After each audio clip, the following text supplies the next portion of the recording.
कपिल जी, मैं आपको धन्यवाद देता हूं और ये फिल्म बनाने के लिए, ये वेब सीरीज बनाने के लिए बहुत बहुत धन्यवाद। कहां का सत्यमेव जयते, कहां का सत्यमेव जयते, कहां का सत्यमेव जयते। सुप्रीम कोर्ट के जजेस, हाई कोर्ट के जजेस जरूर इसको देखें और आत्मचिंतन करें कि भारत की न्याय प्रणाली कहां पहुंच गई है। भारत में टोटल 5 करोड़ केसेस तो वो हैं जो district court, high court, supreme court में है। इसका मतलब 5 करोड़ परिवार न्याय की आशा में बैठा हुआ है। ऑन एन एवरेज एक परिवार में 6 आदमी रख लीजिए, तो यानी 30 करोड़ लोग न्याय की आस लगाए बैठे हुए हैं। 30 करोड़ का मतलब एक अमेरिका, 30 करोड़ का मतलब 15 ऑस्ट्रेलिया, 30 करोड़ का मतलब 7 कनाडा, 30 करोड़ का मतलब 1.5 ब्राजील। इतने लोग भारत में न्याय की आस में बैठे हुए हैं। और ये 5 करोड़ केस तो वो हैं जो district court, high court, supreme court में है। इसके पैरेलल हमारे देश में एक और जुडिशियल सिस्टम है, उसको कहते हैं तहसीलदार, एसडीएम, एडीएम, डीएम, कमिश्नर, जहां पे चकबंदी के मुकदमे चलते हैं। वो इस 5 करोड़ में काउंटेड नहीं है। जो तहसीलदार के यहां मुकदमा होता है, एसडीएम के यहां मुकदमा होता है, एडीएम के यहां होता है, डीएम के यहां होता है, चकबंदी अधिकारी जिसको सीओ कहते हैं, डीडीसी कहते हैं, एसओसी कहते हैं, वो इसके पैरेलल में है और 5 करोड़ मुकदमे वहां पे भी चल रहे हैं। इसका मैं लाइव एग्जांपल देना चाहूंगा भारत की ब्लैक जस्टिस सिस्टम का। 1985 में जौनपुर में एक 10 बीघे जमीन का मुकदमा शुरू हुआ था। अभी वो सबसे नीचे पायदान पे है, जिसको कहते हैं चकबंदी अधिकारी। 1985 में मुकदमा शुरू हुआ, 2023 आ गया, लगभग 37 साल बीत चुके। 37 साल में यह नहीं तय हो पाया कि असली विल कौन सी है। 2 लोगों ने क्लेम किया, वो कह रहे हैं मुझे विल मिली है, वो कह रहे हैं मुझे विल मिली है। 37 साल में यह नहीं डिसाइड हो पाया असली विल किसकी है। अगर मान लीजिए आज डिसाइड हो जाए तो सीओ के बाद एसओसी, एसओसी के बाद डीडीसी, डीडीसी के बाद हाई कोर्ट, हाई कोर्ट के बाद सुप्रीम कोर्ट, यानी अभी 35 साल और लगेगा, 70 साल लगेगा। सेकंड जनरेशन मुकदमा लड़ रही है, ऑलरेडी सेकंड जनरेशन मुकदमा लड़ रही है और इसी स्पीड से काम हुआ तो मुझे लगता है थर्ड जनरेशन आके मुकदमा जाके तब जाके सुप्रीम कोर्ट पहुंचेगा। दूसरा एग्जांपल, एक ग्लेरिंग एग्जांपल आपको देता हूं। 1971 के वॉर में पाकिस्तान में बम फेंकने वाले, पाकिस्तान के फौजियों के बहुत सारे बैंकर तोड़ने वाले एक कर्नल कबोत्रा है, पंचकुला में रहते हैं। दुश्मनों को उन्होंने दांत तोड़ दिए। आज 2000 से उनके मकान पे किसी ने कब्जा किया हुआ है। 2023 आ चुका है, 23 साल में वो अपने मकान को नहीं छुड़ा पाए। अभी मामला पंचकुला की डिस्ट्रिक्ट कोर्ट में है, उसके बाद चंडीगढ़ हाई कोर्ट जाएगा, फिर सुप्रीम कोर्ट जाएगा। तो 23 साल में वो सबसे नीचे पायदान पे है। वास्तविकता यह है, अंग्रेज चले गए, अंग्रेजी कानून यहीं छोड़ गए, अंग्रेजी व्यवस्था यहीं छोड़ गए। यह व्यवस्था भारत में न्याय देने के लिए नहीं बनी थी। यह जो न्यायिक जुडिशियल सिस्टम था भारत में जो बनाया गया, वो केवल और केवल भारत को लूटने बांटने के लिए बनाया गया था। चूंकि कानून वही चल रहा है, जुडिशियल सिस्टम वही चल रहा है, इवन हमारा ड्रेस भी वही चल रहा है। अंग्रेज काले कपड़े पहनते थे, हम भी काले कपड़े पहनते हैं। अंग्रेज जून के महीने में उनको गर्मी लगती थी तो 1 महीने छुट्टी करके इंग्लैंड चले जाते थे। आज भी हमारा हाई कोर्ट, सुप्रीम कोर्ट पूरे मई जून बंद रहता है। अंग्रेजों को क्रिसमस के टाइम में दिसंबर में छुट्टी मनाना जाना होता था, 1 महीने छुट्टी कर चले जाते थे। आज भी हमारी हाई कोर्ट, सुप्रीम कोर्ट दिसंबर में, क्रिसमस के टाइम में 15 दिन 20 दिन बंद हो जाती है। तो सोच वही है, किताबें वही है, व्यवस्था वही है, कानून वही है, तो स्वाभाविक सी बात है जस्टिस होगा कहां से? जस्टिस कैसे होगा? हम 2023 में 1860 का इंडियन पिनल कोड लेके घूम रहे, 1861 का पुलिस एक्ट लेके घूम रहे, गवाहों के बयान 1872 के कानून से हो रहे। हमने सब कुछ वर्ल्ड क्लास कर लिया, लेकिन अपने जस्टिस सिस्टम को कंपेयर करने की कोशिश ही नहीं किया। जितने में एक एयरपोर्ट बनता है, एक एयरपोर्ट बनाने में 25,000 करोड़ की लागत आती है। अगर हमारी सरकारों ने एक एयरपोर्ट की कीमत जुडिशियल सिस्टम पे खर्च कर दिया होता तो हमारी न्यायिक व्यवस्था अच्छी हो गई होती। आज घटिया, चूंकि अकाउंटेबिलिटी नहीं है, जुडिशियल सिस्टम में कोई अकाउंटेबिलिटी नहीं है। किसी के साथ न्याय हो जाए, अन्याय हो जाए, कोई फर्क नहीं पड़ता। निर्दोष को जेल हो जाए, जज की कोई अकाउंटेबिलिटी नहीं। दोषी को बेल हो जाए, जज की कोई अकाउंटेबिलिटी नहीं। लाख लोग जेल में सड़ रहे हैं, लाखों धोखेबाज भ्रष्टाचारी बाहर घूम रहे हैं, मूल कारण है ब्लैक जस्टिस सिस्टम। आपने बहुत अच्छा आपने इस पे वेब सीरीज बनाया है, और इस देश में world class airport, world class highway, world class shopping mall, सब कुछ वर्ल्ड क्लास बना लिया।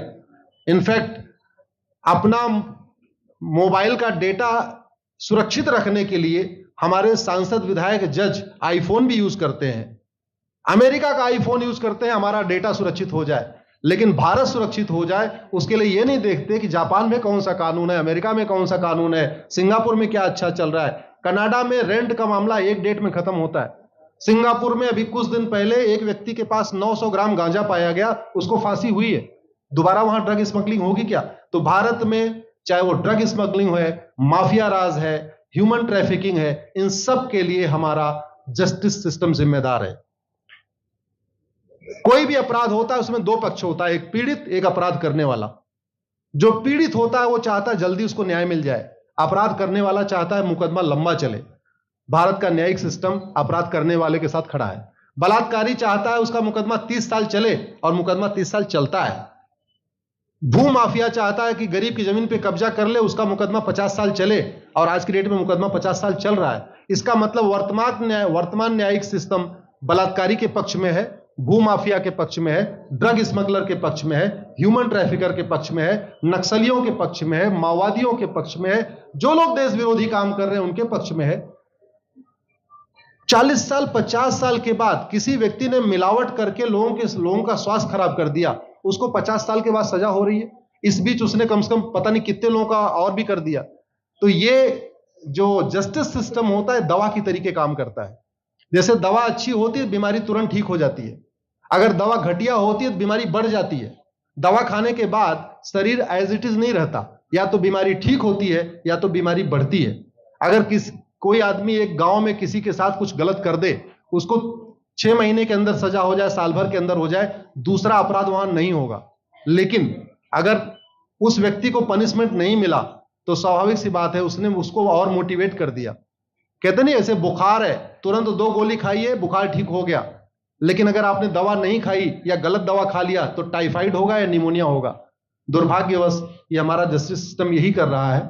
आज की डेट में जितनी समस्याएं हैं, चाहे वो घूसखोरी है, जमाखोरी है, मिलावटखोरी है, कालाबाजारी है, नशा तस्करी है, मानव तस्करी है, सोना तस्करी है, ड्रग स्मगलिंग है, या नक्सलवाद है, या माओवाद है, या कट्टरवाद है, जो भी समस्याएं हैं, उसका एक बहुत बड़ा कारण यह है कि हमारा जस्टिस सिस्टम उसको टैकल नहीं कर पा रहा है, उसको पकड़ नहीं पा रहा है, और इसीलिए भारत में अराजकता है। मैं तो इतने जानता हूं, ऐसी कोई बीमारी नहीं जिसकी कोई दवाई नहीं, ऐसी कोई समस्या नहीं जिसका कोई समाधान नहीं। हम हर चीज के लिए बाहर से चीजें खरीदते हैं, तो हम ये क्यों नहीं देख रहे हैं कि आखिर चाइना का जस्टिस सिस्टम कैसा है, सिंगापुर का कैसा है, कनाडा का कैसा है, फ्रांस का कैसा है, और अमेरिका का कैसा है। हम क्यों नहीं बेस्ट प्रैक्टिसेस उनकी अडॉप्ट कर लेते। दुनिया के कई देशों ने नार्को पॉलीग्राफ ब्रेन मैपिंग कानून बना दिया। मेरी बहन दीपिका नारायण बैठी हुई है, ये लगातार फॉल्स केसेस के खिलाफ, इनको मैं देखता रहता हूं, एक्टिव रहती है। एक कानून बन जाए नार्को पॉलीग्राफ ब्रेन मैपिंग, और कंप्लेन पे अंडरटेकिंग ले लिया जाए कि जो कुछ मैं शिकायत कर रहा हूं इसके लिए मैं अपना नार्को पॉलीग्राफ ब्रेन मैपिंग कराने के लिए तैयार हूं, हजारों की संख्या में फेक केसेस खुद ही खत्म हो जाएंगे। आज की डेट में लोग जुडिशरी की लापरवाही के साथ साथ फर्जी केस से परेशान है, फर्जी गवाही से परेशान है, फर्जी एफआईआर से परेशान है, हजारों परिवार परेशान है। कई बार देखा गया कि जो फैमिली के केसेस होते हैं उसमें कितने सारे फेक केसेस भी आ रहे हैं। तो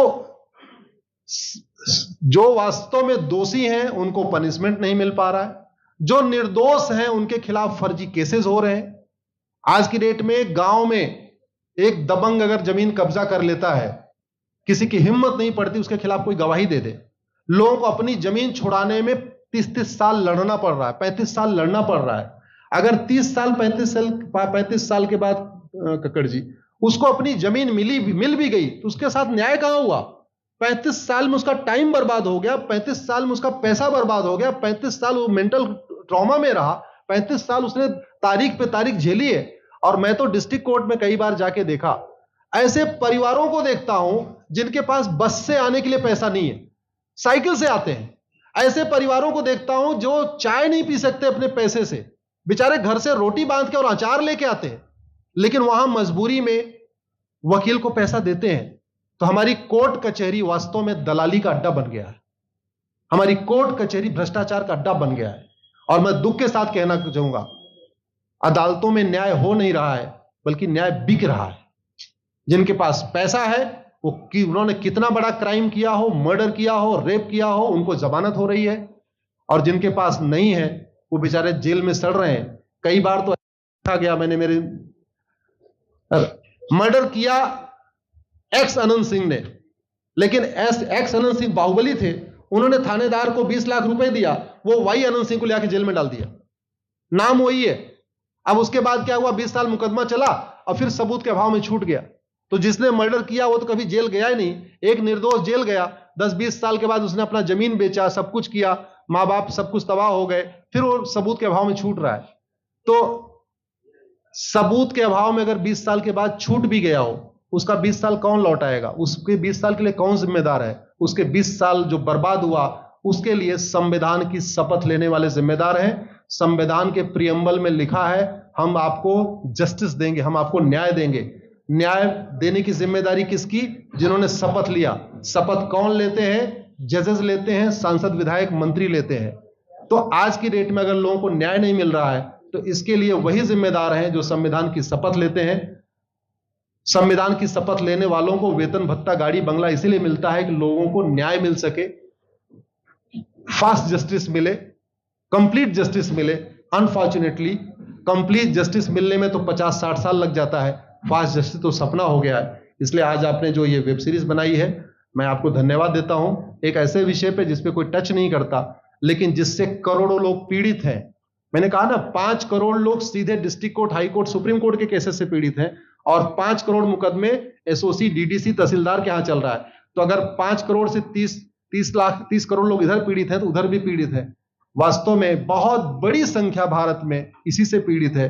और अपराध, भ्रष्टाचार और जितनी भी अराजकता चल रही है, उसका मूल कारण भी यही है। जस्टिस सिस्टम अच्छा हो जाए, कानून सख्त हो जाए, कानून का खौफ पैदा हो जाए, न्यायपालिका का खौफ पैदा हो जाए, और ये थाने जो दलाली के अड्डे बन गए हैं, तहसील जो दलाली का अड्डा बन गया है, डिस्ट्रिक्ट कोर्ट जो कमीशन खोरी का अड्डा बन गया है, अगर इस पे कंट्रोल हो जाए तो वास्तव में भारत में फिर से राम राज्य आ सकता है। अगर जुडिशियल सिस्टम अच्छा हो जाए, तो जो राम राज्य की कल्पना है, धर्म की जय हो, अधर्म का नाश हो, प्राणियों में सद्भावना हो, विश्व का कल्याण हो, मुझे लगता है उसको फिर से जीवित किया सकता है। आपने मुझे बुलाया कपिल जी, मैं आपको धन्यवाद देता हूं। और ये फिल्म बनाने के लिए, ये वेब सीरीज बनाने के लिए बहुत बहुत धन्यवाद देता रहता हूं। दीपिका जी लड़ती रहती हैं, इनको देखता रहता हूं। बहन नेहा जी आई हैं, ये अपने गानों से मुझे लगता है बहुत अच्छा आप लिखती हैं। और इसी तरीके से कड़वा सच आप लिखते रहिए, कड़वा सच गाते रहिए। लोग आज की डेट में, यंग जनरेशन कड़वा सच सुनना चाहती है। मीठे झूठ ने इस देश में शुगर, डायबिटीज पैदा कर दिया। भारत केवल लोग डायबिटीज से नहीं पीड़ित हैं, बल्कि हमारी व्यवस्था को डायबिटीज हो चुका है। और उस डायबिटीज को दूर करने के लिए नेहा राठौर जैसी बहनें जो सही बात कह रही हैं, दीपिका जी सही बात कह रही हैं। आप लोग जो है बहुत अच्छा काम कर रहे हैं। और आपने, कक्कड़ साहब, आपने बनाया वेब सीरीज, आपको विशेष आभार, धन्यवाद देता हूं। यही निवेदन करता हूं, इस वेब सीरीज को ज्यादा से ज्यादा देखें। और खास तौर पे अगर आपके जानने वाले कोई जज हैं, कोई आईएएस हैं, कोई आईपीएस हैं, मंत्री, सांसद, विधायक हैं, उनको भी एक बार फोन करके, व्हाट्सएप करके एक बार कहिए कि वो भी इसको जरूर देखें। क्योंकि अल्टीमेटली न्यायिक व्यवस्था बदलने की जिम्मेदारी उन्हीं की है जिनको वेतन, भत्ता, गाड़ी, बंगला, free air ticket, free rail ticket और वीआईपी व्यवस्था मिलती है। ये व्यवस्था उन्हीं को बदलनी है। जय हिंद, धन्यवाद।